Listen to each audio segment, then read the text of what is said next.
വളർത്തുനായയെ പുലി പിടിച്ചു. താമുക്കുട്ടിയുടെ വളർത്തുനായയാണ് കഴിഞ്ഞ ദിവസം രാത്രിയിൽ പുലി പിടിച്ചു കൊണ്ടുപോയത്. ദിവസങ്ങൾക്ക് മുൻപ് പ്രദേശത്തെ മറ്റൊരു വീട്ടിലെ നായയെയും പുലി പിടിച്ചിരുന്നു. കന്നുകാലിയെ വളർത്തി ഉപജീവനം നടത്തുന്ന ഇവർ പുലി ഭീതിയിലാണ്. ഞങ്ങൾ രാത്രി നല്ല ചോറും കൊടുത്ത് കെട്ടിയ നായേനെയാണ് രാവിലേക്ക് ഇങ്ങനെ തൂങ്കാലടക്കം വലിച്ചുകൊണ്ടിരിക്കുന്നത്.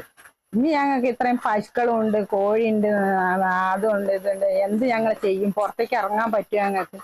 ഇങ്ങനെയാണെങ്കിൽ ഞങ്ങൾ എങ്ങനെ ഇവിടെ ജീവിക്കുക? ഞങ്ങൾക്ക് അത്രേ ഉള്ളൂ പറയാം. ഇനി ഞങ്ങളെ പശുവും കൂടും ഒക്കെ ഒന്ന് പോയി ഒക്കെ തന്നെ വേണം. അങ്ങനെ ഞങ്ങൾ നോക്കുന്ന ജന്തുക്കളാണ്. അപ്പൊ ഞങ്ങൾക്ക് ഇപ്പൊ നായ പോയോട് പുറത്തേക്ക് ഇറങ്ങാൻ പേടിയായിരിക്കും. കൊല്ലത്ത് വീടുകളിൽ കയറി റബ്ബർ ഷീറ്റുകളും ഗൃഹോപകരണങ്ങളും മോഷണം നടത്തിയിരുന്ന പ്രതികളെ കൊല്ലം പൂയപ്പള്ളി പോലീസ് പിടികൂടി. വെളിനല്ലൂർ, കരിങ്ങന്നൂർ സ്വദേശികളായ ആരോമൽ, ചന്തു, മനോജ്, അഖിൽ എന്നിവരെയാണ് പിടികൂടിയത്. നാട്ടുകാരുടെ പരാതിയെ തുടർന്നാണ് പോലീസ് പ്രതികളെ പിടികൂടിയത്.